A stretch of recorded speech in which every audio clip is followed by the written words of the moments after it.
welcome to the first episode in my series, my podcast series, Sara and the Shadow Men. This episode 1 is called I See Shadow People. So why am I talking to you about this?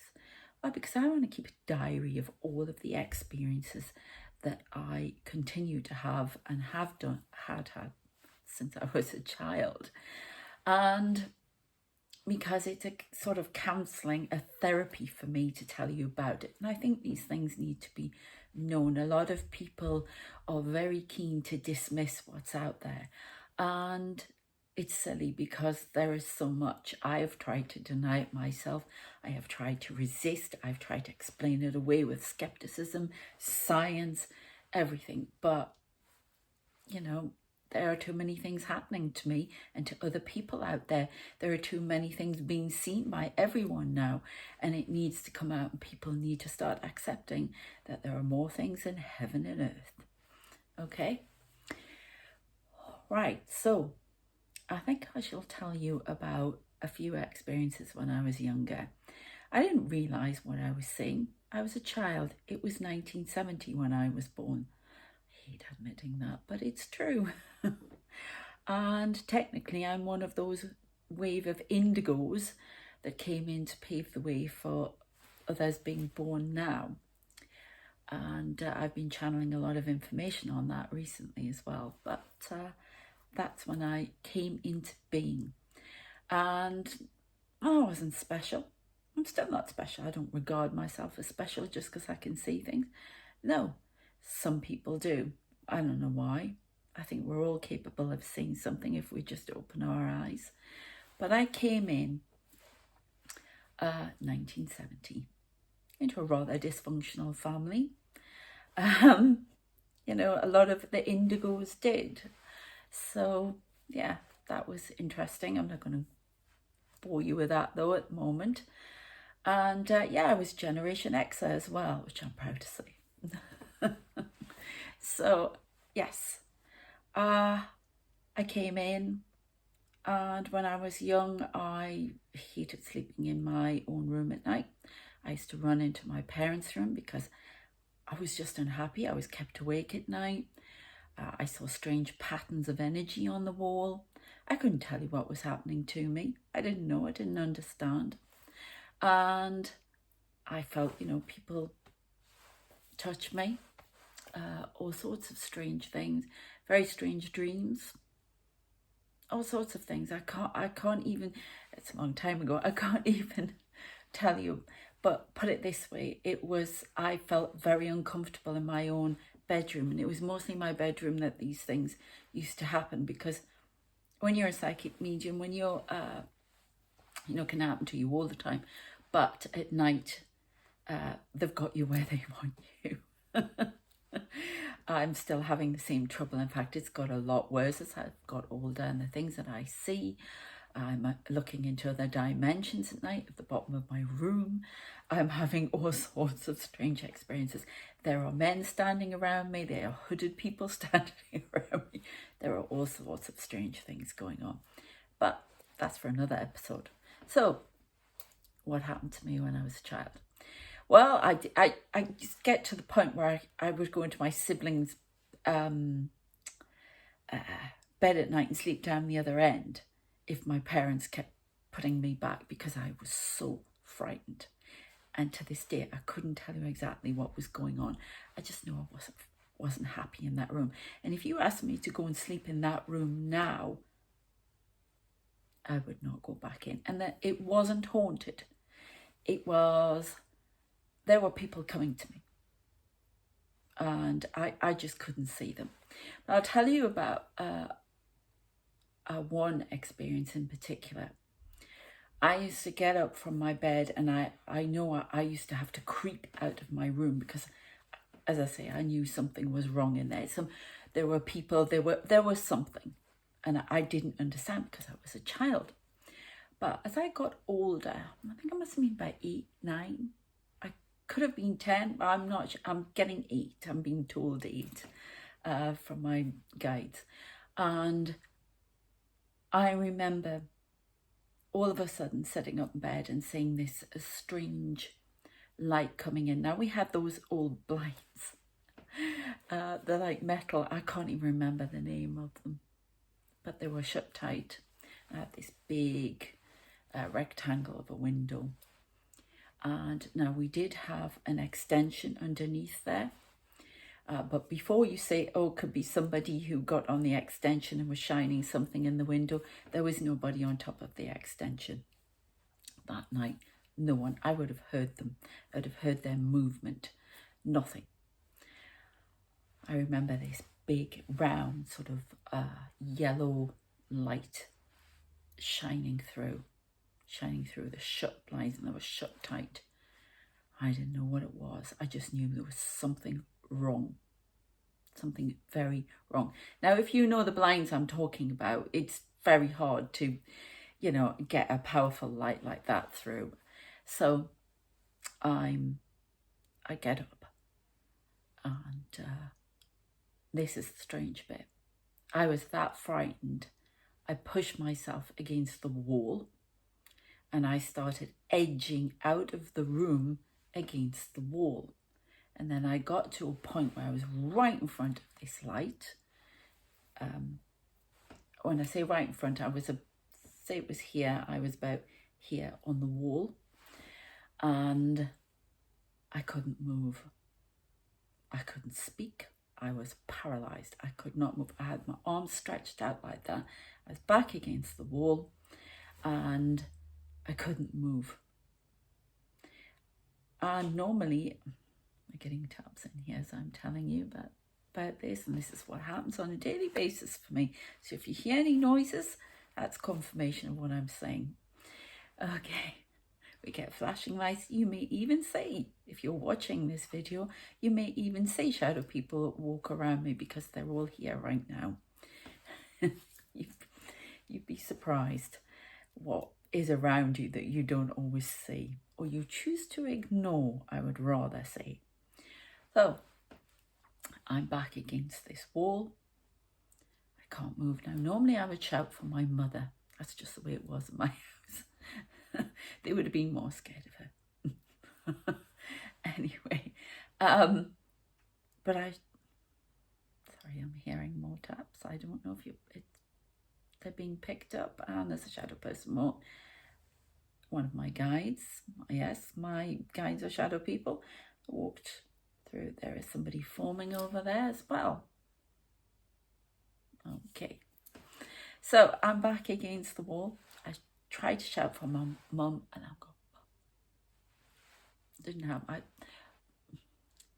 And I decided I should be shouting for my father instead.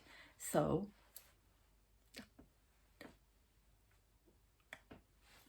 because I realised it was him I needed to be shouting for, and I couldn't move.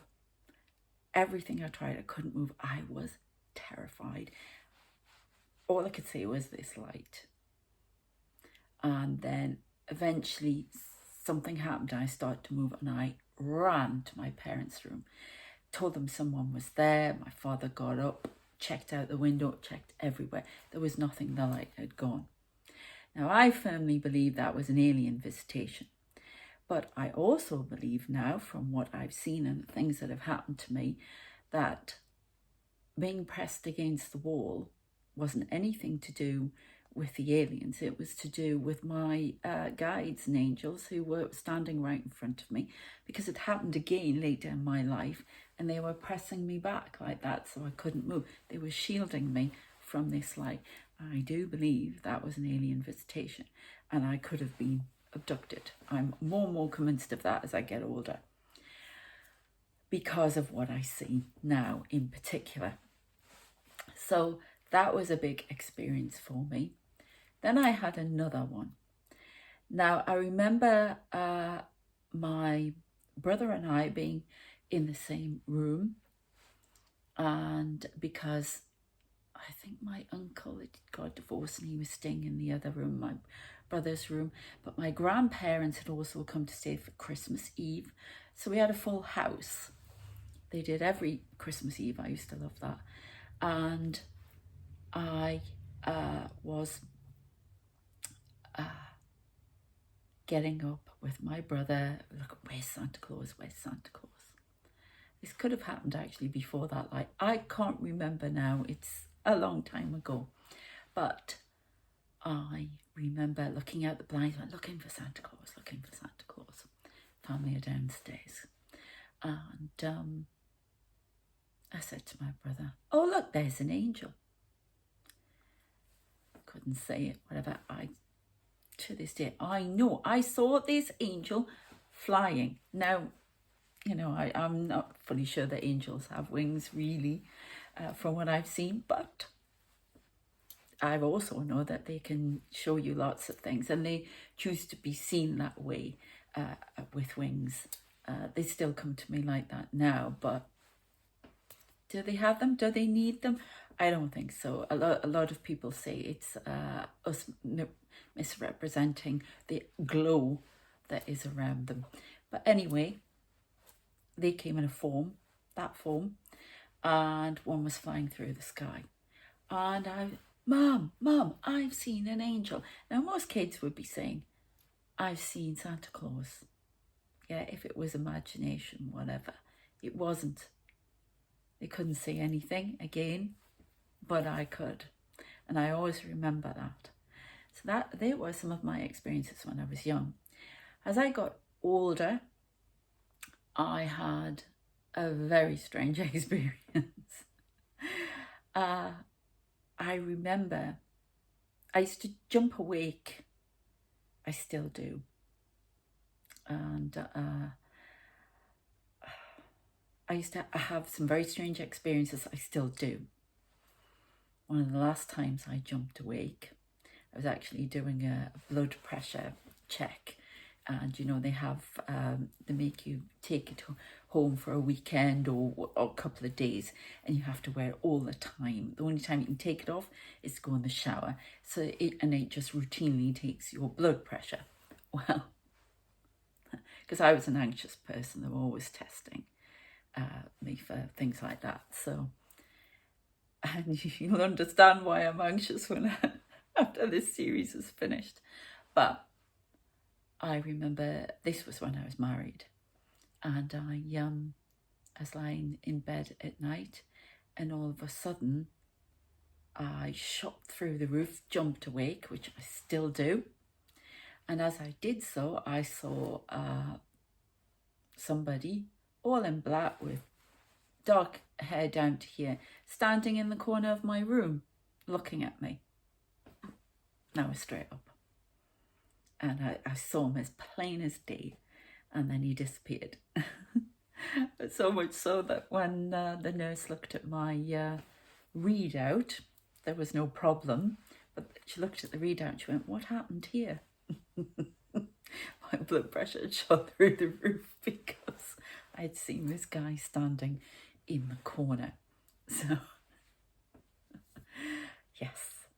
But on this occasion, back into the 1980s now, so we're talking around 88, so I was about 18, and I was, my parents had got up towards Christmas, my parents had got up to go to Hull to get my brother back from university, and I was going into work, and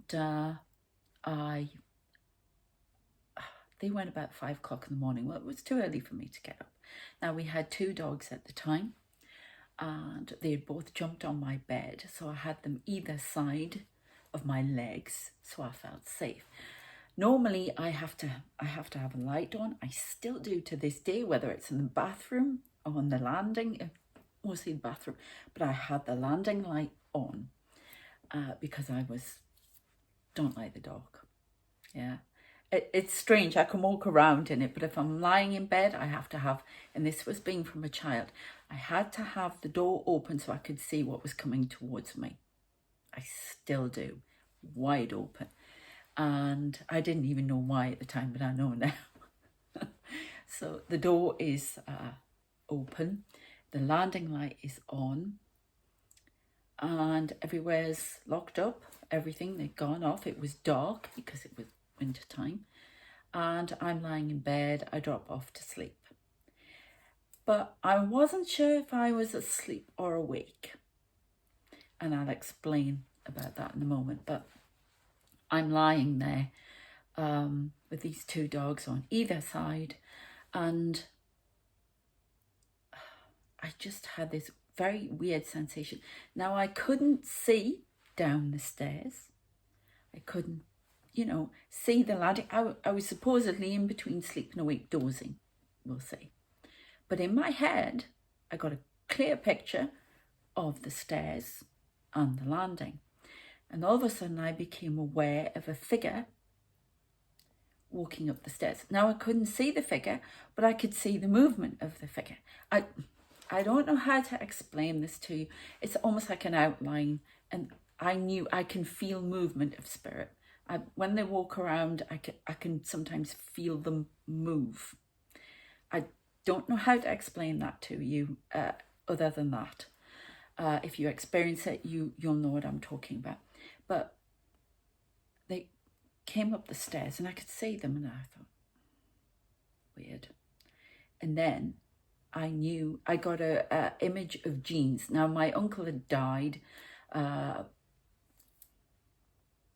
few years or a couple of years before, and he non-stop wore jeans. And I used to dream about him a lot when he died. He used to appear in my dream, and I'd go, well, I thought you died. Oh, I'm not really dead. And it used to be the same thing each time. Then he'd tell me something or whatever. I used to see a lot, all my family members, deceased family members in dreams. So I thought, oh, okay. And then this, you keep dismissing it. So I must have been awake enough to do this. And I knew this person crossed the landing, and then I started to get nervous because I could then see my bedroom. I've got my eyes closed, right? Now, a lot of mediums talk about this. They can close their eyes, but they still can see the room. If I closed my eyes now, I know I'd be able to see what's going on in this room. Okay? And he came, I'm going to say it's he, I'll tell you why in a minute, came across the landing and into my room and stood at the bottom of the bed. My heart, this is how I know it was real, and I was obviously awake, started a thud like an express train. And there's a voice in my head, my voice, suddenly said, it's real. There's someone in the room. There's really someone in the room. The dogs hadn't moved, they hadn't jumped, they were barkers. Yeah, they didn't move. So it makes me wonder if they knew who this was. And then the next minute, this person, I could feel him, walked around to the side of my bed like this. I didn't open my eyes still not open. And then I felt them touch my shoulder, my arm here, and press. And they were doing something. And that was it for me. I just sat up, eyes wide open, heart was, and there was nothing there, and gone. And I got up and I went into work early. I told somebody at work who's been on my mind recently. If you're watching this, David Chapman, you've been on my mind. I don't know why. I hope you're okay. And pressing on my arm, I told him and a few other, he was, don't tell me anymore. And he was into all that stuff. Don't tell me anymore. He was frightened. So that was one of my biggest experiences. And then my grandmother went to see a psychic medium. And I remember her coming back, and they were talking about things. And I went upstairs to my mum's room to get something. And she was the executor of my uncle's estate, and she had one of his old clocks in there. Now, it needed about 8 batteries to run. Now, I'm in the bedroom, all of a sudden this clock starts ticking. it only had a few batteries in there, and it was ticking, and I was, oh no. My family, there's been a lot of experiences because my, that's a kettle now. I did use it earlier, but it does click off. I can see somebody around it, so it may have been touched, but it does go off sometimes. But I also think it's manipulated sometimes by spirits, so I don't know on that one. But my family had a lot of experiences. I love telling people about this. My great grandmother, who I didn't know on my mum's not my mum's my mum's side, her father's mother, she was head of the Spiritualist Church in Wallsend, and I think it's all come from her, and I know she's around me a lot. So and she is great. She gives me great strength. So it's come down the family line, and it's very odd. My mother could feel things, and my son is definitely an empath. He sees things, has done since he was a child. He had people coming to him. He saw things as well. So lots going on, and yes, I think my little niece as well, she has had experiences too. So yes, it was interesting. Then okay, so I get married, and things going on, but not, oh, that's the other thing. This is where it really starts. I was going to forget this bit, but this is where it really starts for me, when I have to start acknowledging something. Because I got married, I moved down south from northeast, and things changed a lot for me. So I had a lot going on, and I had an experience that really worried me, because I was having a massage and I was sexually harassed at work, and it was an awful time. They were suspended, and then they lost their jobs. There was about 3 of them, and it was a horrible time for me. But I went for a massage, and this lady told me that she could sense I was having a hard time, and I hadn't told her anything. And she says, yes, and there's somebody standing over you who is cloaked. Well, of course, I didn't have much confidence at the time, very low self-esteem. And I thought, oh, there's something awful with me wrong. There must be some demon or some awful thing hanging around me. It actually inspired me to write a book, write one of my first books, because I'm an author as well. And when I finished that book, it was very dark what I wrote. And I now realise that I actually channel information from spirit everywhere, and I actually write about people's past lives, and I don't even know I'm doing it. And when I finished the book, I was writing it by hand at the time. All the papers flew around the room. There was a cracked patio door somewhere, but it wasn't all that windy. The papers just flew all around, and I knew there was a certain chill, and it was a murder mystery. Yeah. So yeah, it's just starting to build, but that frightened me. I didn't know what that was until years later, until I found out just who was around me. And there's not just one person, there are many people around me. They're shadow people, but they tell me they wanted to be called shadow men, but they're actually angelics. They're from, I've been told, the 10th dimension, and they're here for me, and they're here as guardians to protect me. And they all go about wearing black suits and sunglasses, because they will come to you on the level that you would understand. So if I say that, they're also secret. So they're like MI5, you know, that type of thing, James Bond types, and CIA, protection, secret protection. And that's what they want to convey to me, that they're guardians. That's why they wear those outfits. So, you know, if you're a medium, they'll come to you, and they could come to you in white robes, whatever. It's whatever you click with and you understand. So that's why they come to me like that.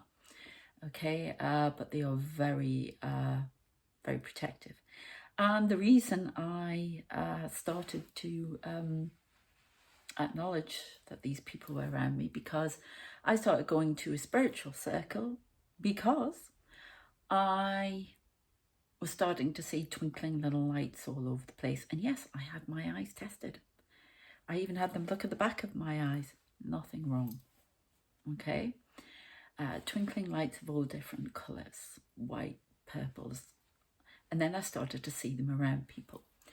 But what I also, one of the funniest experiences was when I was writing. Started to write this story. And when I was writing the story, I had some experiences where I felt like I was actually in the story and that I was seeing people. It was almost like I was transported to another dimension, and I could touch the snow that was on the leaves, because it was all about the snow. I could stand on the deck of a ship. I could see the ship beneath me, everything. It was a very, it's like astral traveling or something when I was writing, and I was channeling. That's how I know my writing's channeled. So all of this strange stuff. And one character, the main character, kept popping out at me. And it was Victorian. It was written in, you know, Victorian. It was written about the Victorian era. That's strange. I wonder if I wrote it in the Victorian era and it took all this time to come out, because I was alive. So apparently. So that's interesting. Never thought about it like that before.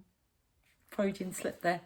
So anyway, this guy kept appearing. And then one day I was sitting writing, and I actually saw him. I have this in my mind, in your mind's eye. I could see this guy walk into the room, go through the table I was writing at, and give me a kiss, and then walk out. I thought, oh, I'm getting too close to this book. Something wrong. Something wrong with me. There was always something wrong with me in my eyes. Skeptic, you see. No. Then I went to not long after, I went to my child's prize giving at school, and everybody was in a line of chairs waiting for it to begin, all the parents. And I kept being asked, can you just move down a bit to another chair so we can get our friends in here? Or I'm waiting for my mum, whatever. And I started to get annoyed, because I was being pushed further and further down till there was one chair left at the end. And as I sat down in the chair next to this chair, I could see my character and this person sitting there grinning at me. And it went on from there. He became known as my main guide, who also believes he is my twin flame. That's another story. And he's standing next to me right now. And it started from there. And it didn't stop. And it hasn't stopped. And it's getting stronger and stronger. I see so much now. I don't know who's a spirit and who's not, just about. Not completely, but I wonder sometimes as to who I'm seeing on the street. So, yeah, they were the initial beginnings. And I went to the spiritual circle and found out more and more. So, as I say, it went on from there. And it was all just the beginning. Okay, I'm going to leave it here. and I hope you'll join me next time for my next episode. Okay, bye.